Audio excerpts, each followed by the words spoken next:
Thank you. Clean submission. Pin after interference and 2x4 shot are not DQs. Clean pin more or less. And pin against a wall in a 3-way that turned into a 10-way.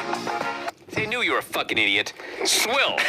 Drink something greedily or in large quantities. I don't think that counted as swilling when she was covered in that. A large mouthful of a drink. Kitchen refuse and scraps of waste refuse. food. That counts right there. Mixed with water for feeding to pigs. That's exactly what this was. Oh, get out of here. There was was no mention whatsoever of pigs. There was food scraps. We saw Trish scrape her plate into this stuff. This was swill. Food for animals in liquid or partly liquid form. Craig, you saw this stuff. You described this as swill. The term can also be used as a derogatory label for any drink meant for human ingestion perceived as unpalatable or nearly so. Palatable? That's what I said. Palatable. That's what I said. Not palatable? Fuck you, Craig. I'm also a funny guy. Can we keep moving? WCW Monday Nitro, February 26, 2001. And yes, Brian, after this one, there's 4 episodes to go. Oh, thank God. But for right now, there's still 5. We are told... No, there's not. I already watched it. It's fucking over. I don't care about the listeners or the viewers. I want to know how many I have to watch. You heard that. You hear me? It's not a mystery. Well, in regards to this, it's not a mystery at all. I see. I love our listeners, but fuck off with watching more of this shit. Yes, Rob? Hey, Vinny. Yes, Rob. 4 weeks is very palatable. Thank you, Rob. See? He's on my side. I think. We have all lost our damn minds. You realize this? We have been driven mad by the Monday Night Wars. Yeah, by the finish of the fucking main event of Raw. Dude. Dude, explain that to your wife. No. I mean, you know how long you have to take to explain all of that? You'd have to explain what a 24/7 title is, what the fucking stupid-ass rules are, who these people are and their importance, and lack thereof. And he's got graphs and You recall charts. last week I had to explain to my wife that Dean Malenko was not shooting on Lita. Oh, Right. God. Yes, take a while. Yeah. All right. Chronic has been laid out backstage. We were told, I don't know if we ever actually saw them. Well, what happened was Bryan Adams had appendicitis, so he's going to be out of action for a while, so they had to do something to write them off the show. Okay. Doug Dillinger is accusing Totally Buffed and those dudes of being part of this. They're pleading innocence. Flair shows up, says he'll take care of this. Scotty is waiting. He dismisses them, and he turns to Doug Dillinger and starts talking about, this is my show, I'm in charge, blah, blah, blah. We then cut to... Well, first I want to talk about what I wrote for that segment. Show opens with Ric Flair talking to, in all caps, the perpetrators. Guys who did something, I guess. Doug wants to know when this is going to stop. 4 more weeks, Doug. 4 more weeks. Not 5. 4. Then Scott Steiner's looking for DDP. But before that, Brian, this is a WCW live TV moment. The show just started, okay? It just started. We cut from Ric Flair and Doug Dillinger. We cut to a shot of a door. And we see the door gently close. There's a few seconds of awkward pausing. The cameraman advances forward and tries to open the door so we can't see his hand, which of course we can see. The door opens. A guy with a light steps forward, looks into the camera, moves on. The cameraman shoots the open door where you can't see through the opening anyone, but if you peek through the crack, you can see Steiner's clearly standing there waiting for his cue. A few seconds go by, and they cut to the announcers to try to save the show. It just started. We've been on the air for 20 seconds, and they're already screwing things up.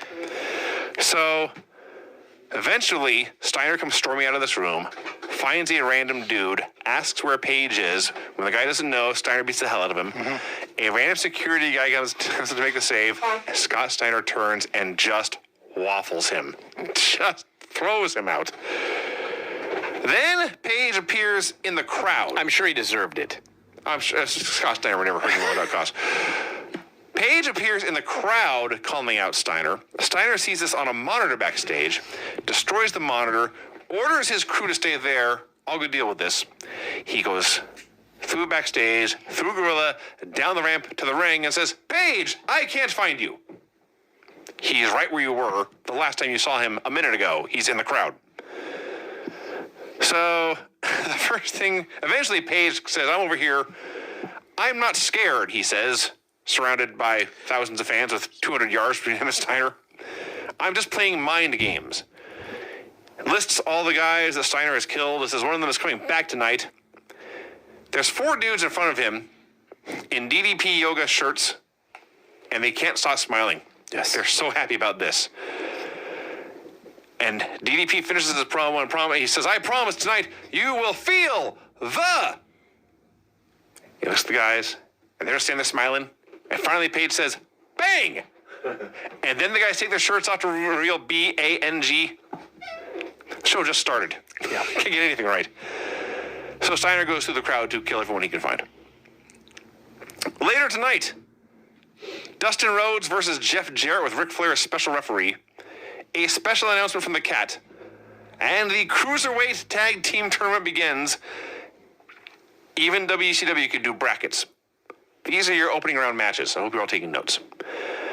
Evan Courageous and Shannon Moore versus Jamie Noble and the debuting Scotty O. Elix Skipper and a mystery partner versus Air Paris and AJ Styles. The Young Dragons versus Kiwi and Mike Sanders.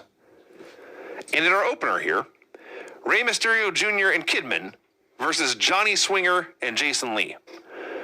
I assume everyone here is familiar with Mysterio, Kidman, and Swinger. Yeah. Jason Lee teamed with Rip Rogers in it was Ohio Valley guy. Really? Yeah. Okay, so I've now done some math. Oh no. Yes. Okay, so they mentioned they're bringing back a big star. You're right. Did you say this? Yeah. Okay, so spoiler: the big star is Booker T. Yeah. So the plan, as everyone is well aware, and we actually talked about this last week. The plan was that they were going to wait until after Greed. And then they were going to bring back all the big stars. The new owners were going to bring back the big stars. Okay. So last week, remember how fucking awful that show was? And we said, Jesus Christ, they have no stars. Yeah. Because their plan involves getting rid of all of the stars. Yeah. The show's horrible. So, that Nitro did the lowest rating they'd ever done. Okay. Now, television has changed a lot. Okay. But the lowest rating that Nitro had ever done that resulted in Eric Bischoff deciding we got to at least bring back one of these guys, Booker T, was 2.5 times higher than your average Raw rating today. Yeah. I used a Raw rating January 20, 2020. This was after football season was over. 0.83 was a rating for Raw. This lowest rated Nitro of all time when the show was about to die did a 2.05 rating. Now, as we talk about the changes in television, but let me tell you what's not the change in television. The rating is a percentage of the people that have the channel. So it doesn't matter if USA Today is in 91 million homes and TNT back then was in 30 million homes. The rating is the rating. It's a percentage of people that watch compared to how many people have the channel. So the fact that Nitro was doing 2.5 times the Raw rating on Death's Door, that tells you how unpopular Raw is with the general population in this country today. Nobody's watching wrestling. That's sad. Anyway. So Mysterio and Kidman versus Swinger and Lee. Fun match. It was very fun. They did 700 moves. There's a lot of crowd sweetening. Although you could also see people were jumping up and down, so they were into it. Eventually, the Animals win with a flying nut shot and the Unprettier, which is a thumbs up. The Cat goes for a walk. We have clips of New Orleans. And then the Cat comes out for a promo. Shad says, Canyon, you're a low-down dirty dog. I will do whatever it takes to get to you. I was here to enforce the laws as commissioner, but this is between the two of us. Therefore, Shad says, I am going to step down as the commissioner. Mm-hmm. Didn't we just sit through 6 months of storylines so Cat could be commissioner? He just won it back. Not that. He fought for it and just won it back. Yeah. And now he's giving it up, and his explanation is, because I want to get my hands on Canyon. Yeah. Then he says, and I quote, Yeah. maybe I don't want to quote it. Rob, would you like to quote the Cat here? Shad says, I will eat his ass like a pot of collard greens. That's what the cat said. Yeah. That's what the Shat had to say about Canyon. Yeah. And I've had collard greens, so potato. So then fucking Ric Flair comes out, and Flair says, Shat, now that you've given up the commissionership, you don't have jack shit in terms of power. So I'm in charge, and you have to do everything that I want. And I'm just looking at Kat thinking, you're the dumbest motherfucker I ever saw in my life. And Flair goes, well, I'll give you that match with Canyon, but you can't have it tonight. You can have it at Greed. I thought, Shat, if you hadn't given up the commissionership, you could have signed your own fucking match with Canyon tonight. But you're so fucking stupid that you gave it up, and now this guy's in charge. So Shat, realizing what a dumb shit he is, he says, well, I'll go through your ass right now, Rick. So Rick starts to take off his gimmicks. But then he says, I'm retired. I'm not into this stuff anymore. And he cheap shots the Shat. And of course, Shat beats his ass. And all these geeks come out, and who cares after that? What the fuck was this? Flair books Cat versus Rick Steiner for What tonight. in the absolute fuck was this? This is both stupid and poorly done. I will give them... We stressed Cat's worst line, but let's make this clear. The Cat trying to do serious badass promos, 0 buys. No, and he's smiling through the whole thing. Yeah. On top of everything else. I will give them a little credit. When Flair went crazy and he's screaming that Steiner's going to kill you. And then the Shat says, you can bring Steiner, you can bring your mama. I'm going to kill somebody tonight. That did whip the fans into a frenzy. I'll give him that. I remembered, of course I remember the Cat being on Nitro and being part of the mini storylines going on, but the Cat was legitimately one of their biggest stars at this point, or at least they positioned as such. Oh, yes. To view it. He was not just a part of the show. No. He was a headliner. And he was there forever. Yes. He's been there longer than Blackman has been in WWE. I'm sure, yeah, It exactly. paid to be a karate guy here in the 90s. Conan does a backstage promo. Who's he talking to? It's one of those, they both shows lately have had this gimmick where someone's talking to the camera, but it's not the camera that's on them. No. So, Conan says Flair and his crew have only succeeded in uniting all the remaining wrestlers. He is going to go to that locker room. He's going to lead by example. And he's going to get some soldiers. Sean O'Hare comes out for a promo. Oh, God. He cuts a promo. Can they get Sanders back out here? This was Cat or horrible. anyone. I could have sworn he called out some grunions. Well, That's the best I could get out of what he said. Okay. he tried to say he was calling out the Canadians. They cut a promo for him saying he has called out the Canadians. Yes. But I was like, Grunion? Grunion? What the hell is he saying? It was supposed to be Canadians. So he calls this out. They go to break. When they come back, Chuck Palumbo and Sean O'Hare versus Lance Storm and Mike Awesome has started. And you know what? This bothered me much less than NXT when they start a match and go to commercial a minute in. Because it was presented as something for which the show was not ready for. So we missed the entrances, we missed the opening of the match because the whole thing was thrown together. No one planned to go to commercial a minute in. So they're doing this match. Lex Luger's video starts on the screen. Oh, Christ. Music distraction for Totally Buffed, but instead, For everyone. Canyon comes out. Canyon? Yeah. Yes. Canyon comes out, he gives O'Hare a flatliner or something on the floor. The announcers have absolutely no idea what's going on. Mike Awesome, who is not a Canadian, by the way, falls off the top rope. Oh, Still does a clothesline. Lance hits the Maple Leaf on Palumbo. They're the number one contenders. And for some reason, Canyon helped the Canadians win. We don't know why Totally Buff up the Canadians. The announcers are guessing where the Canadians did on this. Was this part of their plan? We don't know why Canyon attacked O'Hare. We don't know why afterwards Conan, who last we had seen was talking about getting soldiers, now he's out here attacking the Canadians. Yeah, he goes, I'm going to go get some troops to take on the Magnificent Seven. He immediately then comes out and attacks two men not in the Magnificent Seven by himself. By himself. He's a horrible recruiter. This is a bad show. This is a very, very bad show. This clearly, you can tell, this is the crap against the wall segment. Like, maybe if we do 18 random things, one of them will get over. And then after the first horrible promo, we have O'Hare cutting a second fucking awful promo. And he calls out Canyon for later on tonight. And Flair tells Canyon to get the job done. They do a sit-down backstage interview with Paige. And it's one of those where it starts, like the graphics on the screen earlier today, you think this will go 30 or 40 seconds, will be done. Like 4 minutes later, Paige is still talking. He says Scott Steiner has not put anyone out of the business, and then 2 sentences later says, I am the last man standing. He will break Steiner down mentally, which will break it down physically. Agreed, he will get all of DDP. And then we get Rick Steiner versus the Cat. Okay, so it is made abundantly clear on this program over the last several weeks that there's 2 ways to have a good match with Rick Steiner.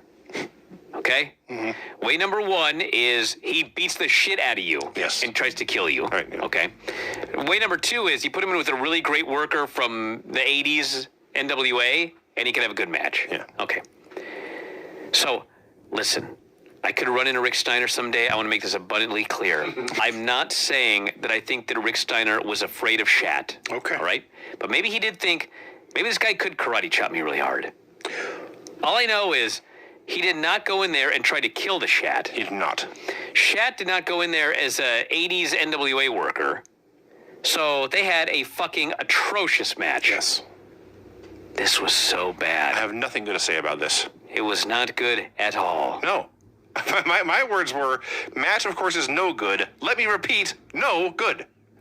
And then Luger and Bagwell actually came out this time. So they interfered in the previous match with just music. Then they actually came out this match with no music. Maybe someone hit the CD at the wrong That's time. what I'm guessing.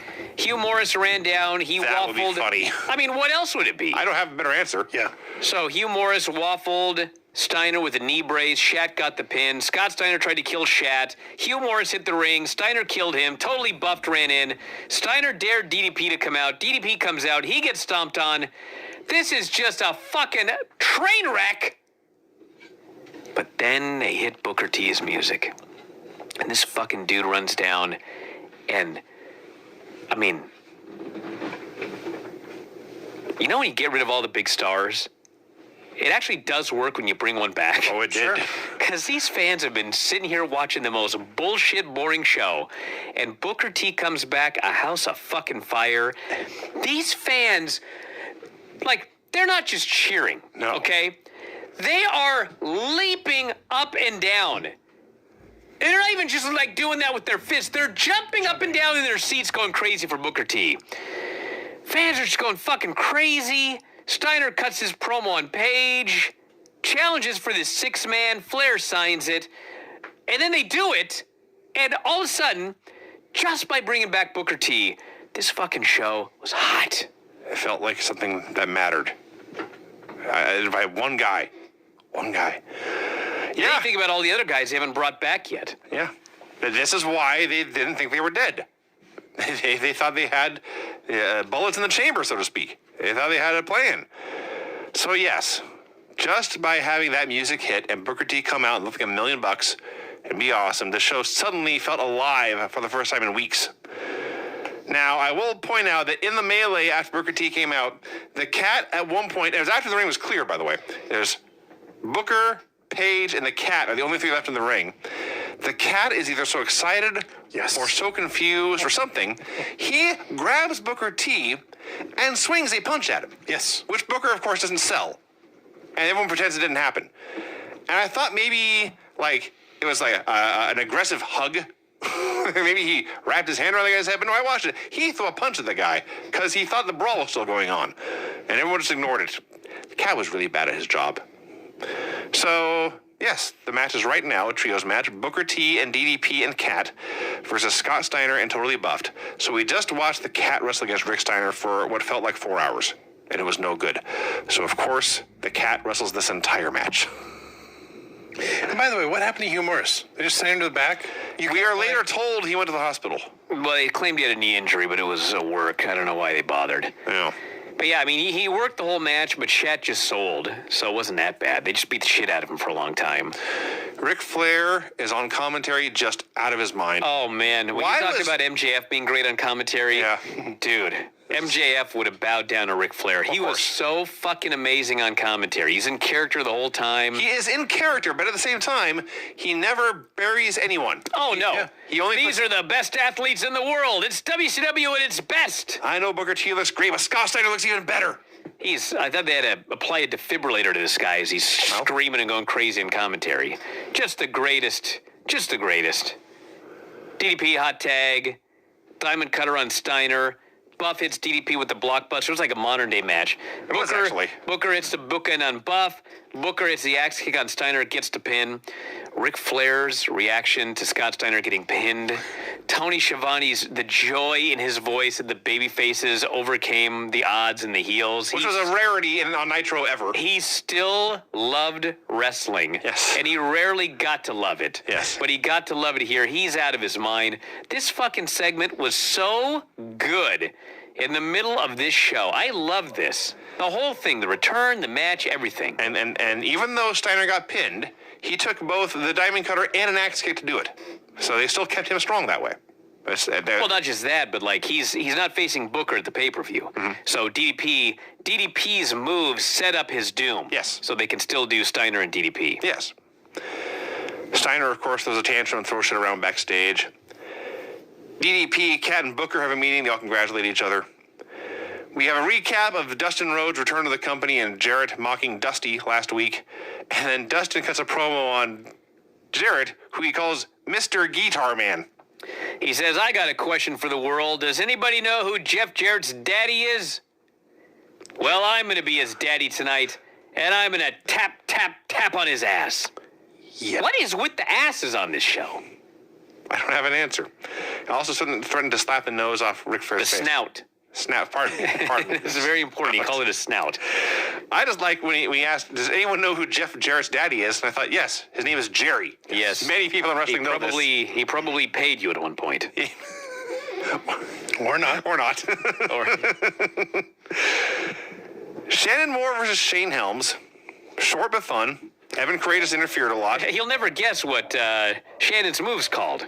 The bottoms up. Yes, everything is ass related on the show. Dude, where's Billy Gunn? And, well, it's the same move, too. The fame It is. asser and the bottoms up are the same move. Wow.